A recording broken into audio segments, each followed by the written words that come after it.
our fall Facebook Live event. We are so happy that you're here with us tonight. My name is Linda Owens, and I'm a nurse injector here at Draper Harper Cosmetic Surgery.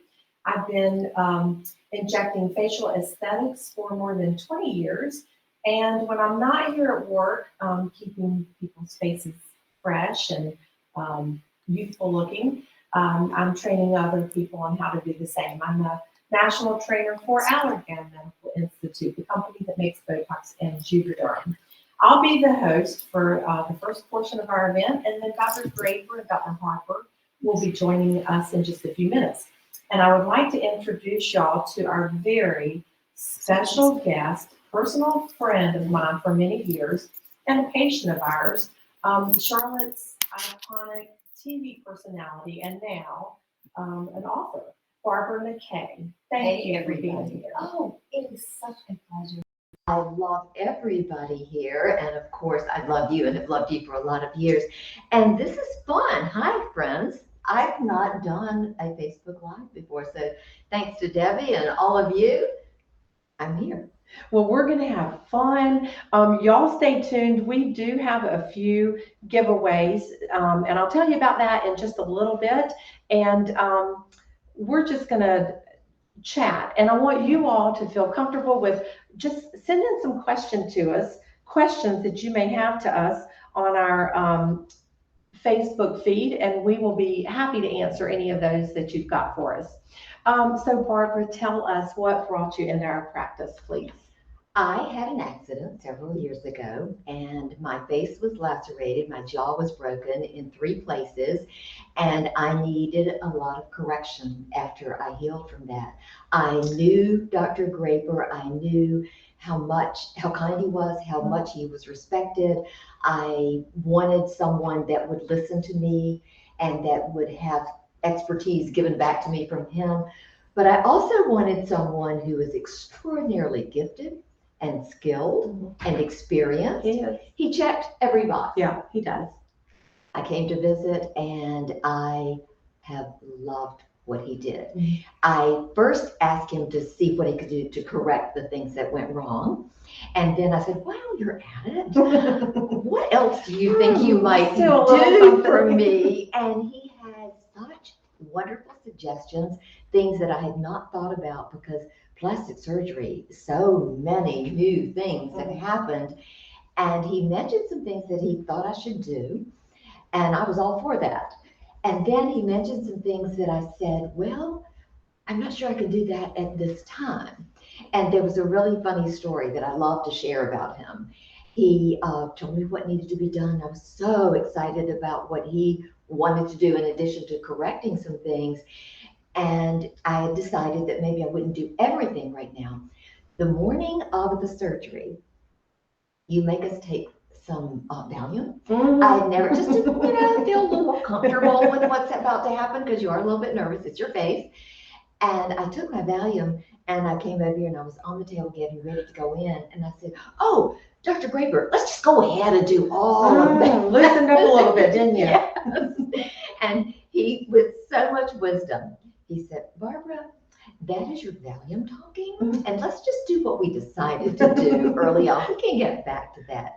But the number one thing that we had talked about was making sure that it was natural. And he accomplished that. I could not be happier with just looking like I was refreshed, looking the best that I could look for this age, and I'm old. So I was thrilled with him, with his skill, and with everybody in this practice. Well, one of the quotes that Dr. Draper says is that we offer safe and predictable and reliable outcomes. Yes. And so, we want to keep you looking fresh and pretty, just like with the injections. Even though we have a little facelift, a little something to remove the excess skin, we still want to do some injections. And in just a few minutes, we've got a video actually of you and I a while back doing some injections. We did a little bit of Botox, and we did a little bit of Juvederm. And the difference in the two is that Botox is going to weaken the muscles, where we tend to squint and cause the lines. And then the Juvederm is going to trade shadows for light. You know all about that. I do now, thanks to you. In television. Yes. But where we tend to fall a little bit, so or where the corners of the mouth turn down a little bit, where we lose volume around our lips and start getting a little bit of those lines. And so that's where the Juvederm and the fillers come in, and that's what we did for you. Those are a few things. And I'm not afraid to say that, yes, I had a few tweaks here and there. When you're this old, you've got to have a little help. Well, right. And we don't want someone to leave out of here looking like they had something done. You want to, what I like to tell people is that we want to keep you, stay pretty. You're already pretty, just stay pretty. And so those are the things that we'll do. So let's see if we've got a few questions coming in, and let's see. You've got any questions? Glad you're there, everybody. This is really fun. Someone is asking, how long do the fillers last? Great question. Mm-hmm. So the Juvederm fillers last anywhere from a year to 2 years.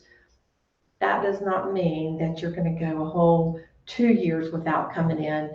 We all like to stay fresh and stay pretty. So depending on which filler you get, for instance, one of the things that you'll see in our video is that we put a little bit of filler in Barbara's cheeks. Now, she did not ask to have filler in her cheeks, but through a full face assessment, I could see that there was a little flatness where we start looking like, or a lot. And so a lot of patients will come in, they'll just say, I feel like things are falling a bit. And so the Juvederm Voluma is beautiful for that. And it just lifts it right back up. And then we did do a little bit in the corners, just to turn that little corner, turn that frown upside down. I have a mouth again. That's what she's saying. It's pretty.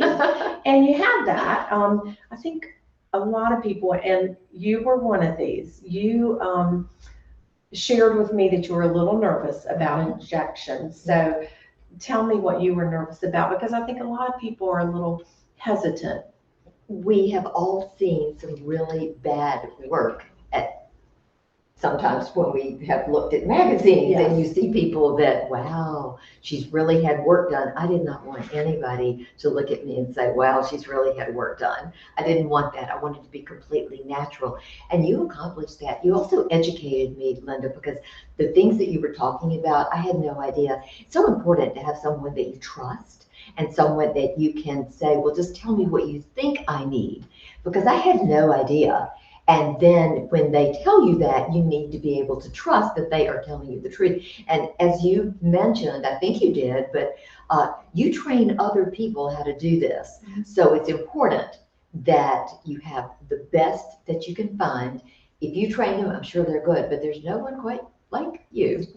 You're sweet. You're sweet. I do love this. And yes, when I do train other offices, one of the first things I teach them is that when we have a patient in our chair, as an aesthetic provider, we do need to educate our patient on what the products do. And when you come in to see one of us for your treatment, we will do a full face assessment and talk to you about what your needs are. It's not a cookie cutter treatment. If you come in asking about your neck, the platysmal bands, I think someone's asking about what we can do for these little bands and the jowling area. Great question. Botox is FDA approved for the frown, crow's feet, and forehead, but we can also use Botox in the neck for the platysmal bands. Now, when you go back to the operating room for Dr. Graper and for Dr. Harper, they actually sew these bands back together. But for our journey, before you get to the operating room, we can put some Botox in the neck for that. For the jowling, where you start to see a little bit of this, and you have concerns with that, where we start to see a little jowling here. You're not quite ready for a facelift. We can put some Juvederm right in front of that. Juvederm Voluma is FDA approved, not only for the mid-face and the cheeks, but also for the chin to give you some augment, some definition in the chin, and then for the jawline to give you a nice defined jawline and to camouflage the beginning of the jowling. So great question on that. Tell them about the orange peel because I had that. Oh my goodness. So Botox is also great for the orange peel texture of the chin.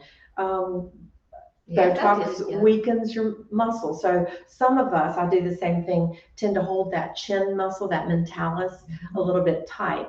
And just a few units of Botox right there will soften it. It just gives you a smooth appearance. It's beautiful. It's amazing how many new things there are. New, I don't know what I know they're called injectables and Botox and all of that, but medicine.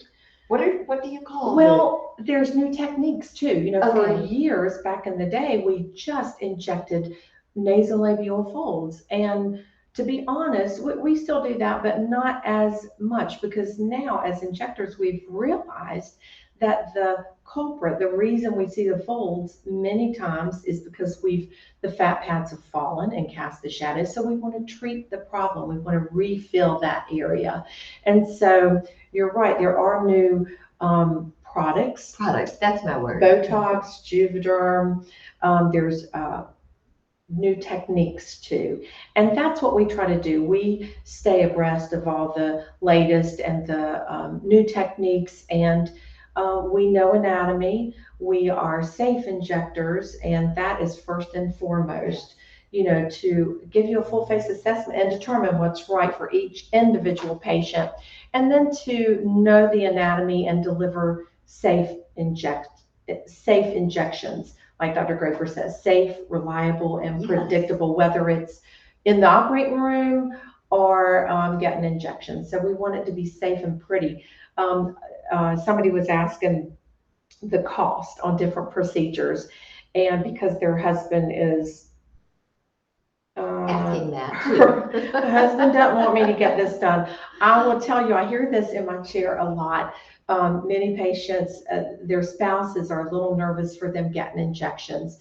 And it could be that they've seen good lips gone bad or good cheeks gone bad. It's just a little overdone. Some people like that, and that is fine. It's not my cup of tea, but some people do like that.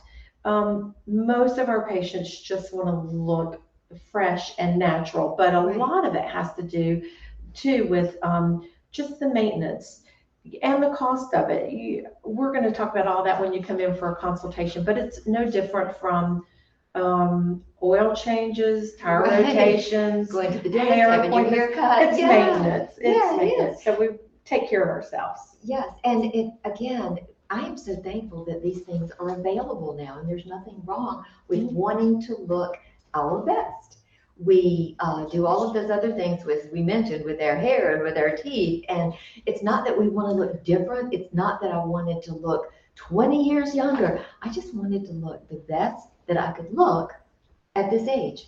There's a good question, I bet. Yes.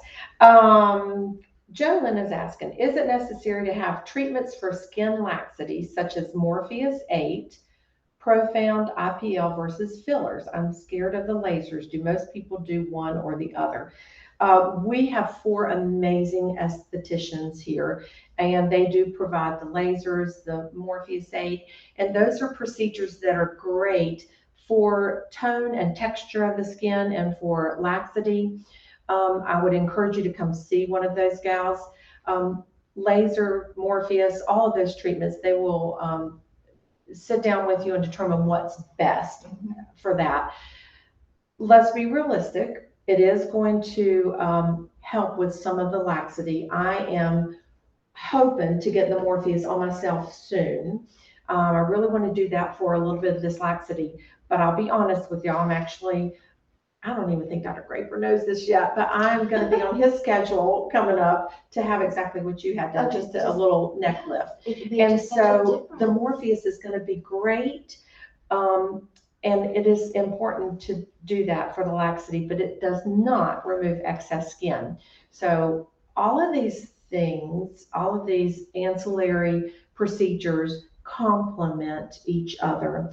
And everything that we do just helps you, keeps everything harmonious. Yeah. It just keeps it pretty. So you are not going to just do the fillers and the Botox and not the skincare. All of those just work together to keep your skin very pretty and natural. Something you great did for question. me. Oh, is there another question? No, not yet. Something you did for me when you made my lips more defined and Mhm. brought them back to being a little more refreshed. I also was concerned, and I think a lot of people are my age, with the lines. I have never ever smoked, and it's so like, why do I have all these lines? But I think probably I like to laugh a lot. I like to smile a lot. I have kind of big teeth. You're very animated. I'm and very that's a great animated, thing. and so I had these lines. So when you gave me the definition on my mouth, that helped all of this so much. What else can be done there? It really does, and they're called smokers lines. Whether But I didn't. yeah, they're called that, but it has to do with the way we purse our lips or drinking from a straw. Y'all don't drink from a straw; they're evil. They cause those lines, but also with age, we do lose volume everywhere. And when we lose the elasticity and the volume perioral around our mouth, we start seeing those little lines.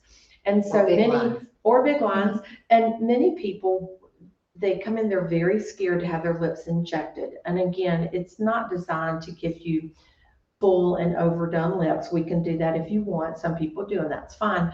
But if we can just turn that clock back and give you back what you had by giving you nice definition along the border. A definition, that's the perfect word. It is. Yeah. It just gives you, like the lip liner. It's like you define as we would with the lip liner, but you do it with a needle. And I want people to know too, I know that sounds scary. A needle into your lips. It's not bad at all. It's just, I kept thinking this is going to get worse, but you were done. You were done before I thought it's going to get worse. It's doable. It's like you said, it is needle sticks, but we do numb you ahead of time. And there's actually, I don't know if you remember this, there's lidocaine in the Juvederm. So as we inject, you start getting numb. Right. And I noticed that I that's what I was kind of afraid of, but it never happened. It was not painful. I mean, it's happening, but it's not painful. And it's instant results. Yes, I like that. Instant gratification. We like that, don't we? Laura, I'm seeing much on social media about Pdo Threads, and what's your opinion on those? There are a lot of references to Pdo Threads, and I've looked into that, and we do not offer that currently. We may change our mind on that, but we haven't seen significant result from that.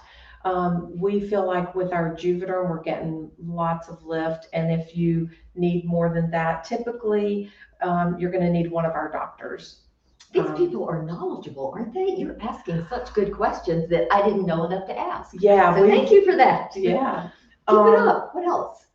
Also, let me tell y'all, I said a while ago, we do have a few giveaways, and I want to touch on that. One of our giveaways is the pumpkin enzyme pill that our esthetician, Angie Adamson, is going to be providing. And along with that pumpkin enzyme, and it's the season for pumpkin, right? Yes, it is. Yes, it is. Pumpkin everything. With that, you'll get this revision skincare little bag full of goodies. So that's one of our giveaways. Another giveaway is 20 units of Botox, which is going to be enough to treat the frown lines right there. We did that for you. Yes, and then another giveaway is going to be your book, Barbara, Coming Home, an autographed book. So y'all stay tuned. Dr. Graper and Dr. Harper are going to be coming up in a few minutes. But if you can please tell us about your new book. Thank you for asking. I decided to do this during COVID, make the best of COVID, because my children insisted. And the book has 127 of my all-time favorite recipes. Most all of them take 30 minutes or less to prepare. They are simply delicious. I wanted food that people would like to enjoy themselves and share with other people. So they're all really, really good. And I also, this time, it's called Coming Home, Recipes and Reflections from a Life in the Spotlight, named by my children. So the reflections, excuse me, the reflections, I wanted them to be things that would inspire people because I've gone through a lot of adversity too. And I want people to know about that. Someone told me once that, Barbara, when you're doing the book, talk about what's comfortable, but also talk about what's uncomfortable. So I do that in the book. And also people, I want you to be encouraged. You may be having some things in your life that you need to rely on your faith. As I say with the book, I went on this amazing journey because of my love of food, and my faith is what got me through it. And then I want people to be entertained. There's some very funny stories that can happen to you on a journey of having your life on TV live for about 40 years. So that's my book. So I am so excited. I can't wait to take that in and read that and get into some of those recipes as well. So thank you. And the book can be found here, and you can also find it on my website, barbaramckay.com. So thank you. Yeah, we are going to have them right here for people who are interested. I do have another question. There's a few. So y'all, if we don't get to you, please give us a call, and I'm happy to chat with you on the phone. Happy to see you in person. If someone has no top lip and tight lips, how many times does it take to come for a lip build, to build a lip? And we actually call it a lip build. And so I like to tell my patients that I want our relationship to be that of a marriage, not a one-night stand. So we're going to do great things with one treatment, but it typically does take several treatments to achieve the look that you're wanting. So I'll look forward to seeing you when you come in. That's a great question. Great questions. Let's see. And is it possible to build a top lip with no lip at all? When we augment a lip with some Juvederm, it's going to give you more definition. We can also place it in the pillows of the lip to give you a more hydrated look. So y'all come see us. And Dr. Graper and Dr. Harper will be coming up in just a few minutes. Until then, enjoy this video of Barbara and I together doing your injections not too long ago. Thank you. Thank you all. It's been 1 year and 5 days since I made one of the best decisions of my life, and that was to have Dr. Graper do a little tweaking. I have loved it. And now that he has been officially named the best cosmetic surgeon in the area, I think he's the best in the world. He's amazing. But I always thought that. So I'm thrilled with what he did. I just want to make sure that I maintain.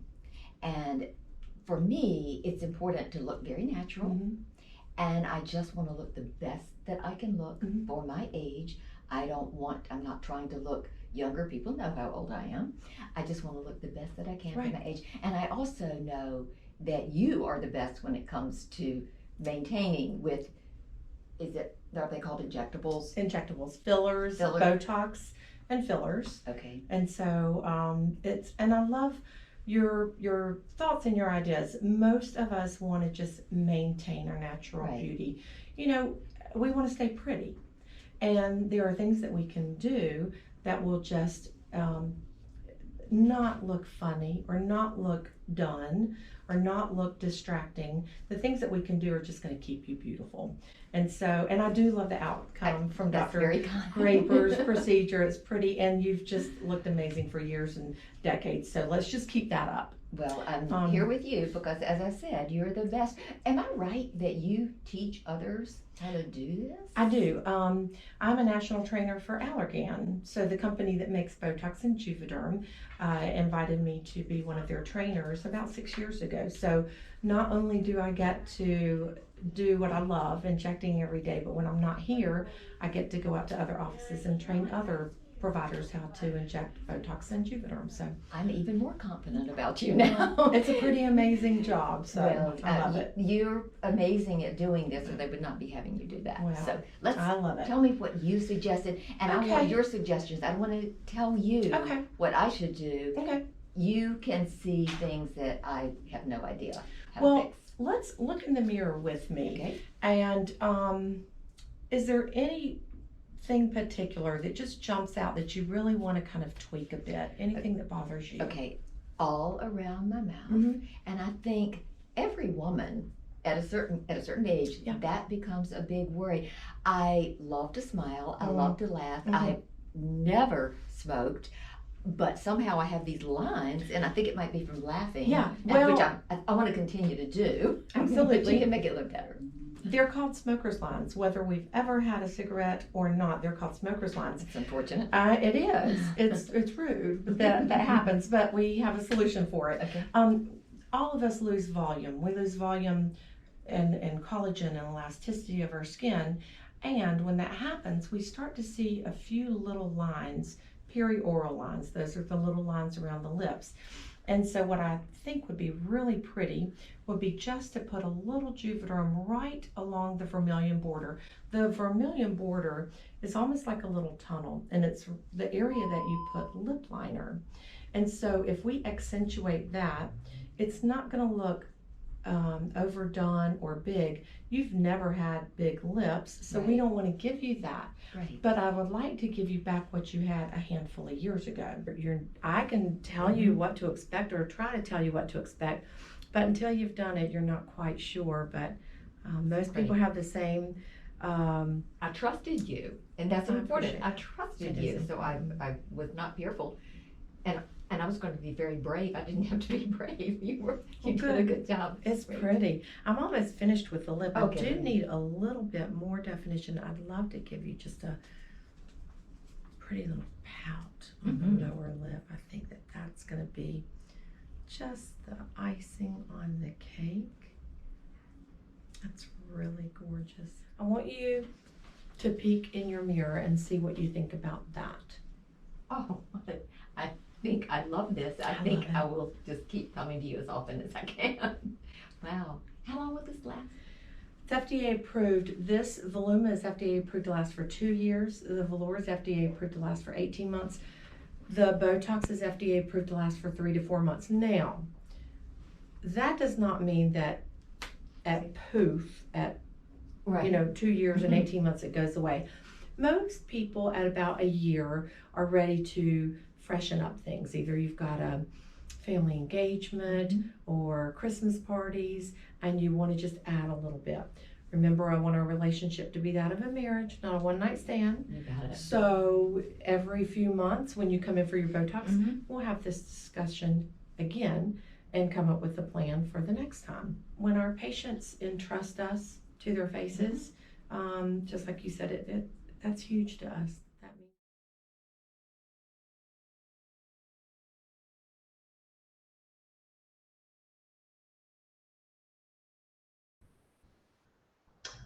Hey everybody, so I'm Dr. Harper. I'm Dr. Robert Graper. And we have been given a sheet to basically help guide us, and neither of us memorized it. So we're going to go completely off the sheet and try to answer whatever questions you may have, but also try and not get the ladies in our office angry at us because we don't hit all of these particular points. So we get asked by people all the time about the Facebook Live. We have done kind of in-office gatherings before, and those worked out great, but this is a little bit easier for our patients, I think, and for us, because we get to just kind of hang out here and act pretty casual, sitting in chairs, and you all get to stay at home. You don't have to get dressed up. You don't have to brave traffic. If it's raining or if it's too cold, you can kind of get your stuff done. You can just follow along with us. So we think that these Facebook Lives are a great asset to our practice and to our patients to be able to kind of get more information than they might just scouring the web. So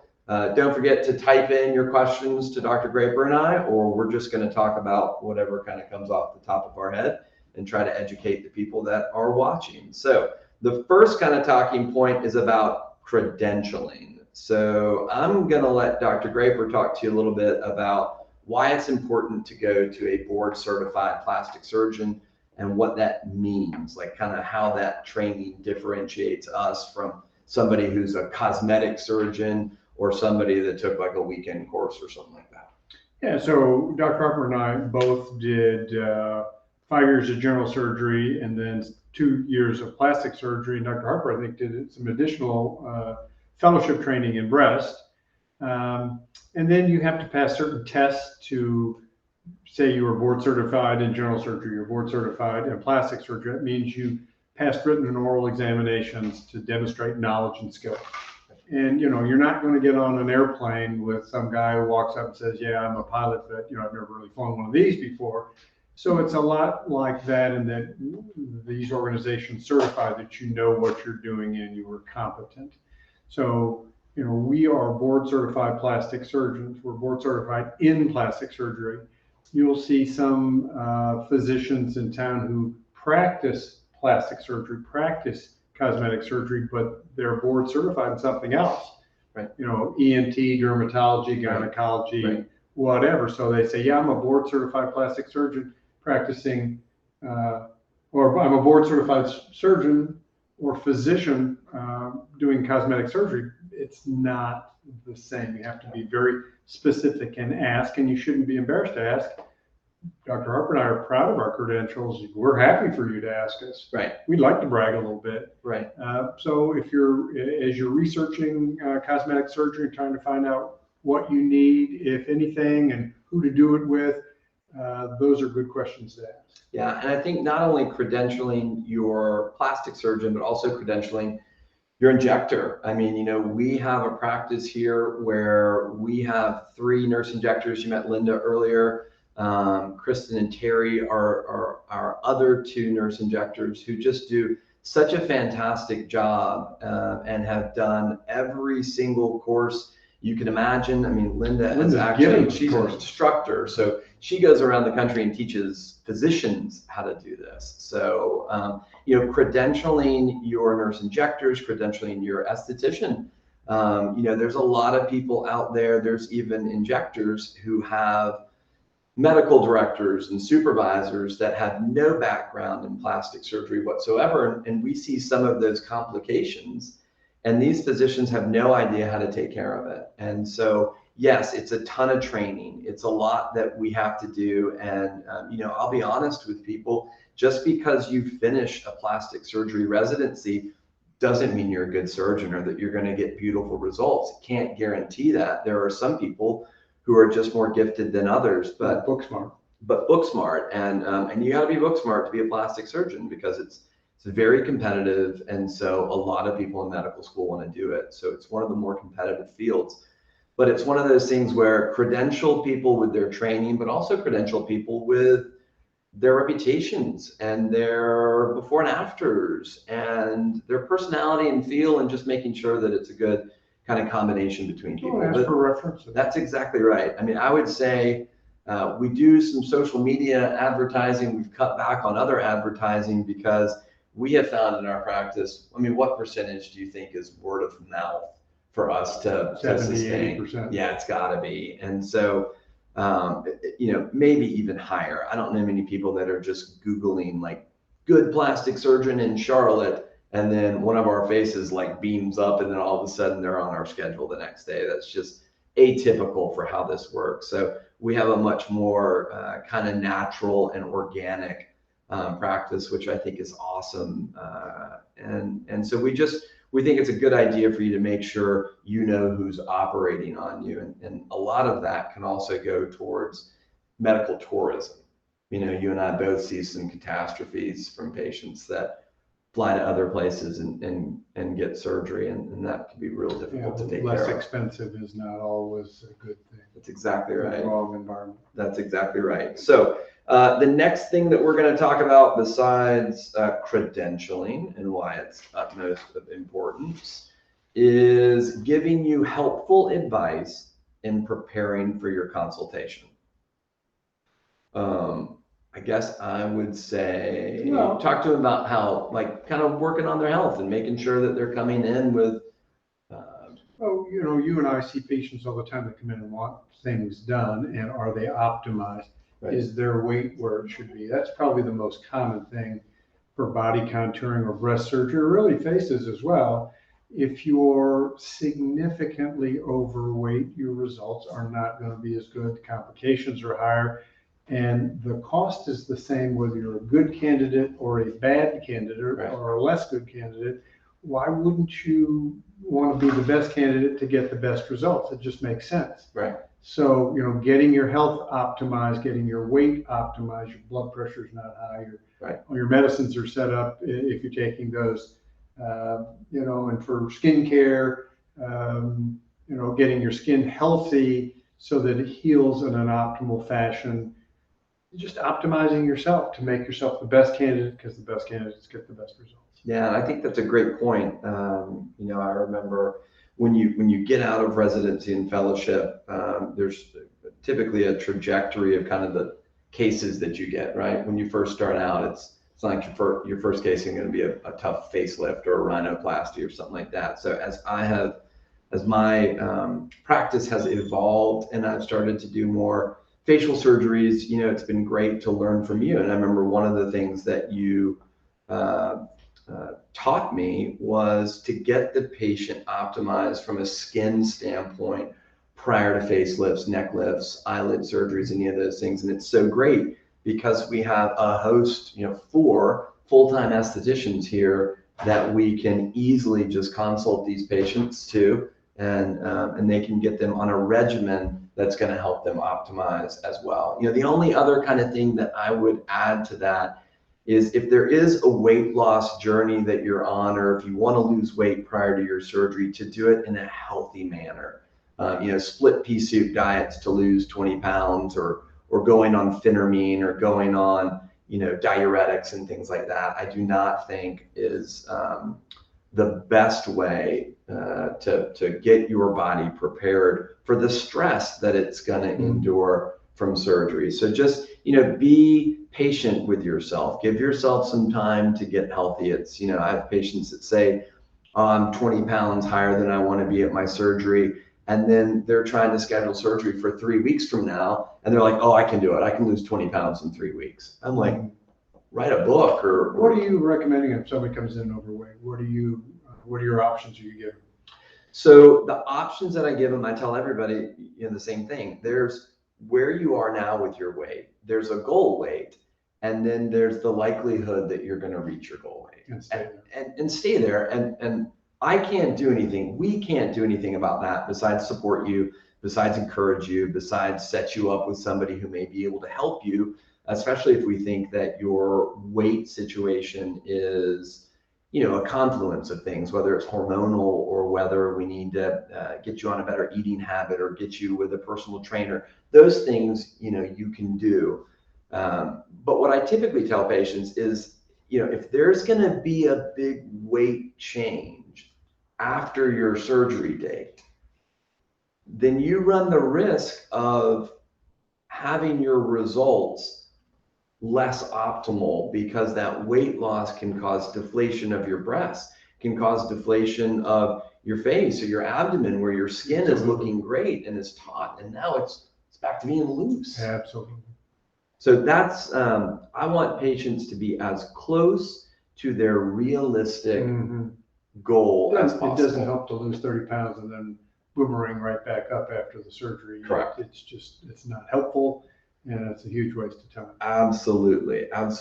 And so we are supposed to talk about our most popular face and body procedures that we're performing now. I imagine that those are probably pretty consistent. I'm not doing anything that's like outside the realm of what my practice has been. I do tell patients, I think it's a little bit interesting that certain areas of the body from a body contouring liposuction standpoint become popular, I guess. A couple of years ago, it was the thigh gap. You didn't want the inside of your thighs touching, which was kind of, I don't know if it was social media led or how it was done, but I know nowadays one of the more common areas that people are asking for is this area up here that we used to call a chicken cutlet. Now they call it the gown roll. So I don't know if it's from fashion changing and they're wearing outfits that are accentuating maybe that little bit of fat that's kind of up in the armpit area at the top of the breast. But that would be one area from the body standpoint that I feel like more and more people are asking for. Anything with the face, anything new We got a question about Pdo Threads. If you want to talk about that a little bit. Threading, I think, is more of a gimmicky type procedure. Conceptually, you're going to thread the threads in one direction and pull them in the opposite direction, where they'll hook like fish hooks and pull the tissue, and that traction, gives you the lift you're looking for. The problem with that is that constant pressure on that tissue will erode through the tissue, and you don't have any scar tissue to hold the tissues in place, and the lift is very temporary, and now you got these foreign body plastic things in your face. Right. So I don't think it really has any realistic role. And I had, was not a patient of mine. This was actually a family member elsewhere in the country that ended up having a facelift and had a bad reaction to the PDS suturing around her ear for her facelift. And I mean, ears swelled up. It was a real bad reaction to the point where they almost, they had to go in and remove some of this suture, and to worry about having the Pdo threads in there. And if you don't get it right in the perfect plane, it's one of these things where you can almost see it underneath the skin. So yeah, it's not great for a lot of patients. I don't know if you had a weekend, I just wouldn't even do it at all. Yeah, I think there are other ways to help tighten your skin, to help tighten your jawline. If you're really not into doing that surgically, if you're not a candidate, if it's too early for you. RF microneedling. It's fantastic. We have thermite, some, let's call them kindler, gentler things than surgery. They're not as effective. Right. They don't cost as much. They don't have as much downtime. But a facelift done today with ladies with a standard lady haircut that the hair can cover their ears, they can look pretty darn good at a week. Sure. And I think that brings us into kind of another point that they wanted to talk about, which were expectations, right? And so when you talk about Morpheus RF microneedling or Thermitite or some of these, or cool sculpting, it's setting expectations for patients and realizing that, those treatments shouldn't be offered to patients where surgery is really the only option. And so it's really, if you get offered RF microneedling, our Morpheus device that we have now, or Thermitite or any of those things, it's likely because you are a pre-surgical candidate. Like you're really not to the point where surgery is the best method for you. Or you're, for one of your parameters isn't appropriate for surgery. Right. Your time budget, your financial budget, your courage. Right. Or maybe you just don't have as bad a physical problem, an aging problem, that you need the surgery yet. And the Morpheus RF microneedling is a nice first step and appropriate. Right. Like cool sculpting. Cool sculpting works very well. And people will do it once or even twice and go, I just didn't get the results I was looking for. It's just not that powerful. It works, but you've got to do it in most cases 2, 3, even 4 times. Right. And if you add up the cost of cool sculpting over 4 times, it might be more expensive than just doing liposuction once. And what you're kind of paying for, see what you think, is the convenience of no surgery, no incisions, no anesthesia.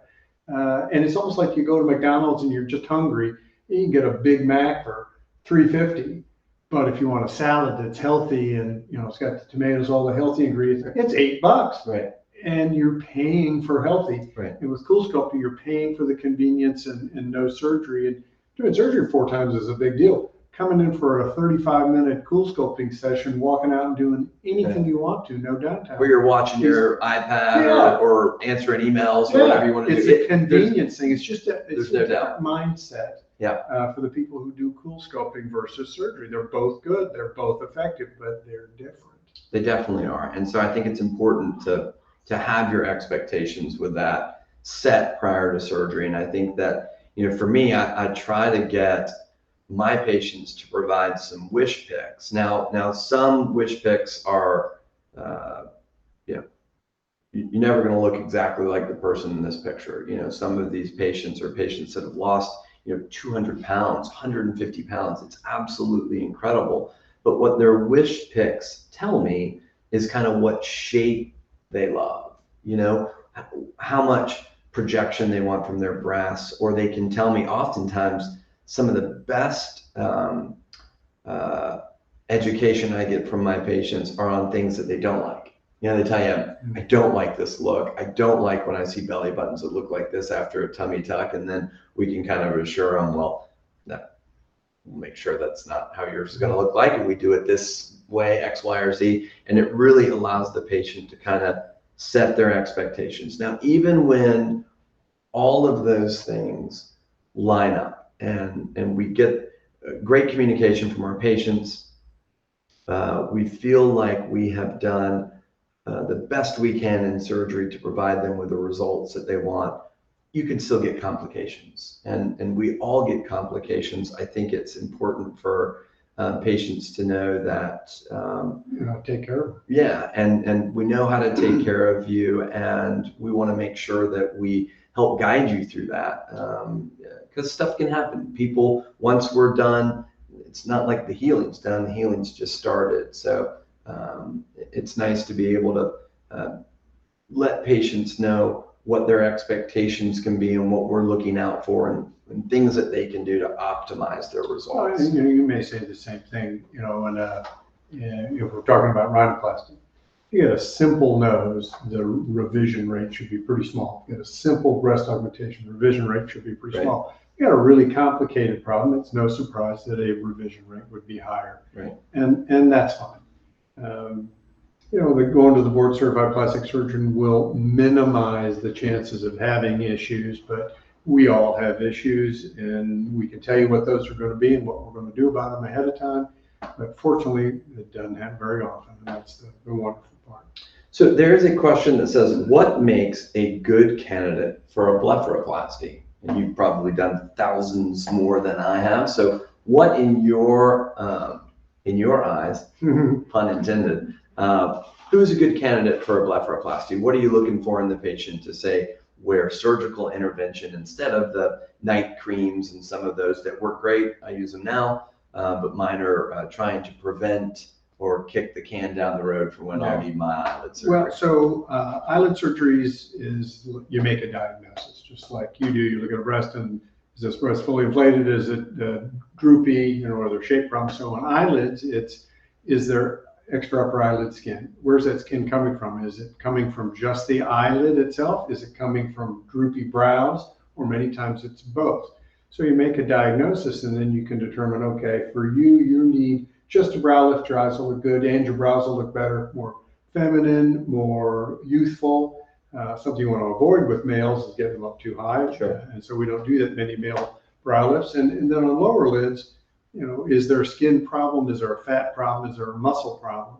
And whatever the problem is, whatever the diagnosis is, then you formulate your care to address those issues. So, if you've got skin that's on your eyelashes, if you're having trouble putting your eye makeup on, if your eyes are hooded, if your brows are down slanting, those are all kind of things. And you can do just simply lift your brow up. And if it looks better, and your eyes look better, then maybe it's a brow thing and an eye thing.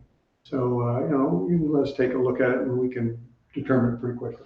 What about bags underneath the eyes? Because a lot of people, I see a lot of patients who come in, and I guess one thing that, and it can be in the right hands with the right injector, injecting the tear trough area, I think can probably buy you some time. It can kind of camouflage some of those creases that you have. Right. But I also see people that come in that have so much filler in this region right here that they almost lose the contouring of where the eyeball and where the eye socket and where these kind of bony landmarks are.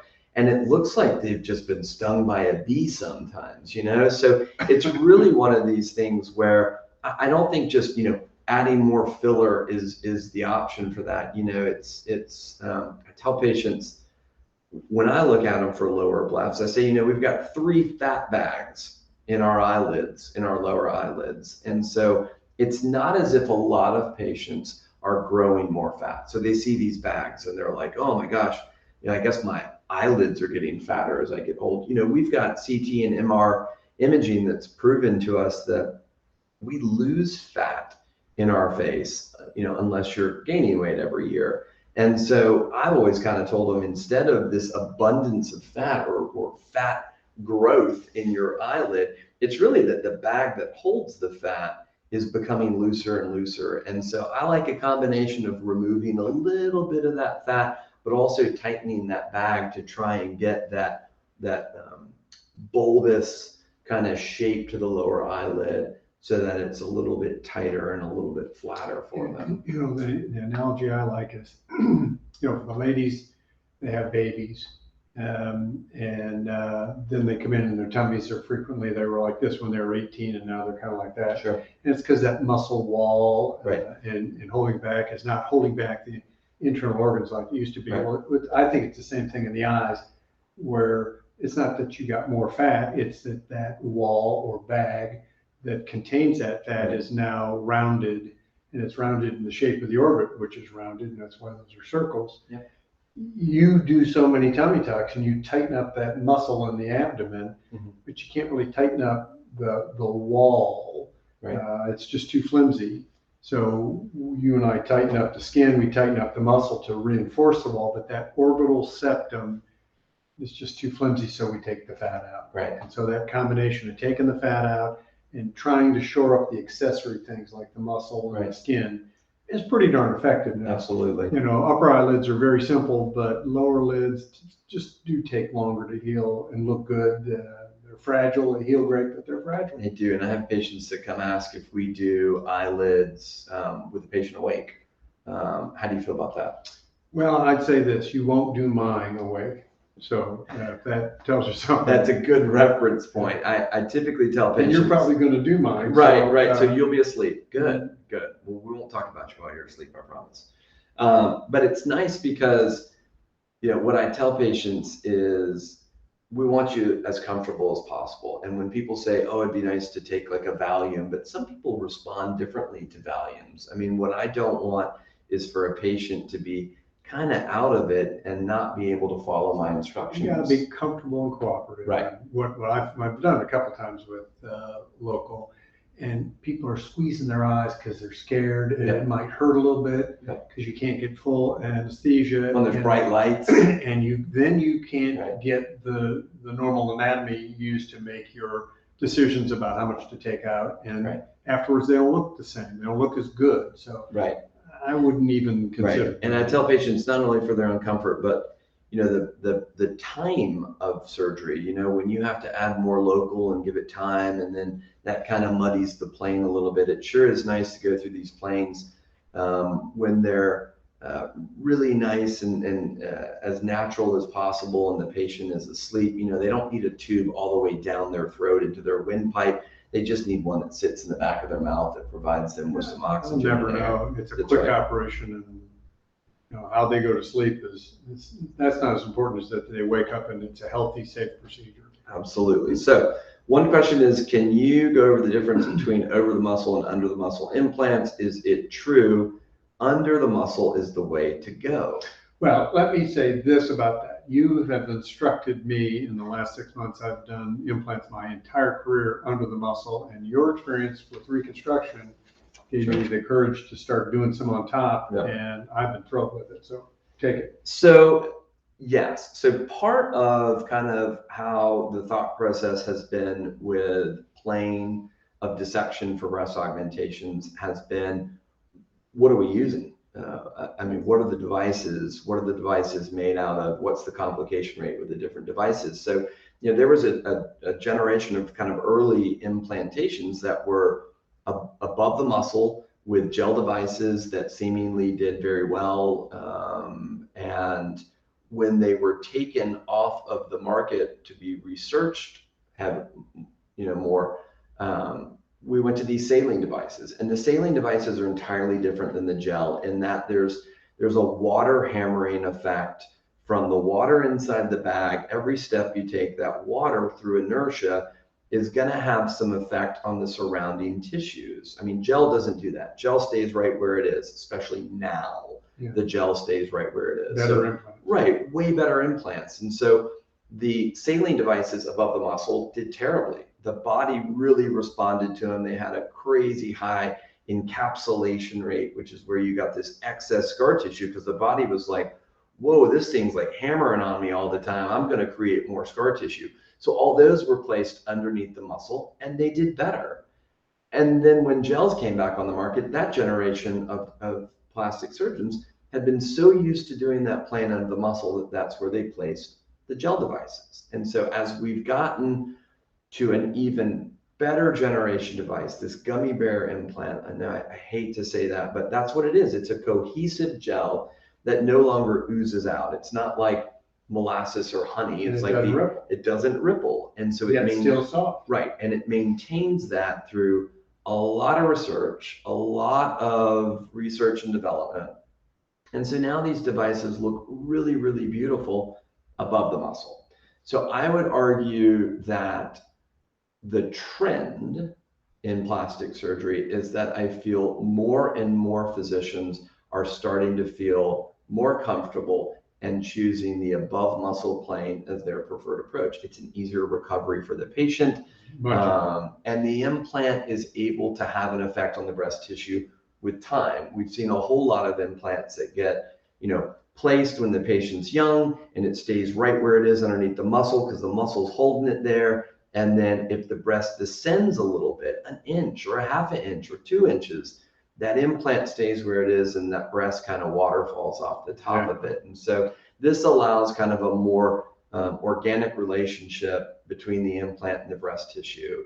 That being said, if you put a big, huge gel implant above the muscle in somebody with thin tissues or weak tissues, it's going to stretch out, it's going to fall, it's going to drop, and it may not be the best plane for every single patient. But by and large, we have been seeing beautiful results by placing them, making the appropriate decision for the patient and putting those breast implants above the muscle. So in summary, patient selection is important, but Correct. Many patients are candidates for above the muscle for a soft look that doesn't ripple, that's much less tender, and mammograms are just as good.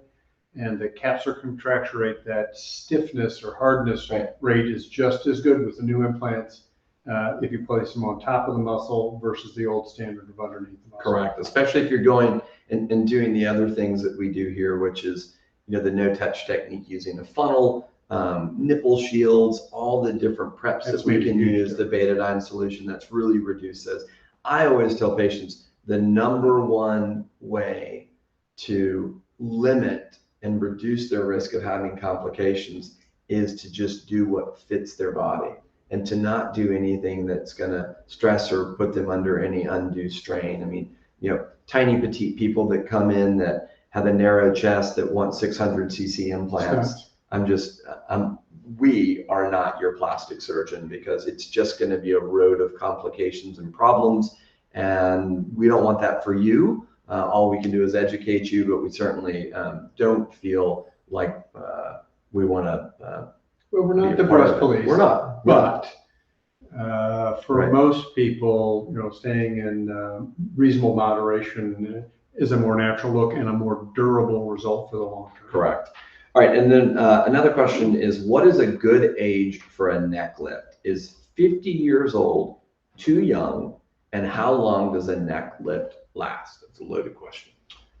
It's a patient by patient decision. If you have neck banding, you have extra skin, you have extra muscle or fat in your neck, then you may be a candidate at 45. Or at 70, if you don't have those things, you don't need a neck lift. So it's making the diagnosis. If you have the problems, a neck lift will correct them. And in some sense, a neck lift lasts forever in that you will always look better at any age after that neck lift than you would have looked had you not done it. That's a good way of putting it. It doesn't stop the clock. It resets the clock and the clock keeps ticking. So my 95-year-old father, people say all the time, well, he looks good for 95. Well, he does, but he still has signs of aging, and he had his facelift 20 years ago. So it does last forever in that he looks better than he would have. Right. but could he use another one? Yeah, I mean, he could, but he's not going to do it at 95. He's a good looking 95. He's a good. He's a good looking 95. I had a question about, the difference between microneedling and RF microneedling, and is one superior to the other? I think my comment would be, we invested money, time, our reputation in getting an RF microneedling device, because we do believe that the addition of the energy source to it allows for an even stronger result. Standard microneedling, great. There's no doubt about it. Using those little punctures to stimulate collagen production works great. We just also feel that the tightening effect, along with that micro injury, is an even better combination. I agree, but you and I have talked a lot of times about little treatments produce little results. Correct. So a microneedling is a little treatment. There's very little downtime. There's very little, damage done. So there's a little bit of scar tissue and a little bit of improvement. Right. To get big improvements, you got to do big things. Right. So, if you've got a big problem, a big solution is appropriate. If you got a little problem, a little solution. And RF microneedling, it is addressed, it makes it a bigger treatment. It will produce bigger results. It's good for that middle of the road patient that perhaps doesn't need surgery, or similar analogy to the cool sculpting, just isn't ready for it. And so they're kind of like, well, what can I do? And from our standpoint, we've done ThermiTight. I'd say you're more vested and certainly more knowledgeable in the ThermiTight realm than I am. I just didn't enjoy the surgery very much. And so by not enjoying it, I kind of told you, hey, you can have all the neck thermies. And so I think you're probably a little more patient with it. That's a good example. If you come in with a small neck problem, a ThermiTight might be reasonable. Right. If you come in with a big neck problem, Right. ThermiTight's a waste of money and time. Yeah. Because you're going to look slightly different. It's not a good return on your investment. Go over briefly, because we're probably almost out of time. Go over briefly just a little bit of what a patient can expect from a neck lift, facelift, as far as recovery. What's their timeline? When they go home, what are they doing for that first week? What are they doing for that second week? When do you think they'd feel comfortable going out to dinner and showing their new face? Yeah. The new techniques, the bruising and swelling is kind of minimal. We have them not open their mouth real wide for the first week. We have them not turn their head for the first week. We have them stay away from salty foods. We have them sleep on a propped up pillow. Sure. And that's the hard thing about a facelift, is it gets you out of your routine, or a neck lift. It's just out of your routine. The scary part is the surgery, but it's really not. Because you come in, you go to sleep, it's a piece of cake. Right. And the recovery isn't scary, but it is the hard part, because you want to get back to the gym, you want to go see your friends, Sure. you want to resume your normal life, and you really shouldn't, to prevent kind of useless or unneeded little complications. For instance, you get a little bleeding under the skin that's that much. Well, that's not very much. Bleeding certainly isn't unsafe at all, but it's a nuisance. It is. Because it's a prolonged bruise, it's a bump. We got to do something about it. So if you follow the guidelines about taking care of yourself after surgery, you can be out at a restaurant literally a week later. And now you got to be a little creative with your hair, maybe a little creative with your makeup. Right. That's why with guys, it's more of a challenge. It is. We did a guy recently who was totally bald. I mean, totally skinned head. Yeah. Where do you hide those and say? I don't think you do. That was a challenge. And it's similar, my patients that I've talked to about, primarily tummy tucks, but even breast surgery, you can't really roll over on your breasts once you've had a recent surgery. So for stomach sleepers or side sleepers, man, I mean, one of the number one complaints that I get from people isn't the soreness or the pain to their breast. It's, when can I start sleeping on my side? And then I think about myself, and I'm a side sleeper. So we need to develop a garment that holds the breast right there, whether you're on your side or on your other side. Right, or they do have those breast pillows. The Harper garment. That's right. Or the Harper pillow. They literally, I had a patient show me once that they bought breast pillows where there's cutouts so that they could sleep, and then it was You loved it, didn't you? It was novel. I thought it was very interesting. All right, so we are wrapping up. This was hopefully educational for you guys, hopefully a little bit entertaining. You get to know a little bit about our personalities and learn a little bit more about the practice. But we will be doing more of these, probably kind of as we hear back from patients and we start to get another kind of quell of people asking us when we're going to do them. That's right. Demand kind of runs the show here. But we appreciate everybody joining. If you have any questions, please feel free to call, email, come back in. Operators are standing by to take your call. Ginsu Nice for the first 50 There's callers. nobody back there answering any phones right now. So 9 p.m. And if you do call tonight, I'm hoping that you'll get his number on call. You can call him at home. All right. Thank y'all very much. Thank y'all. Good night. Bye.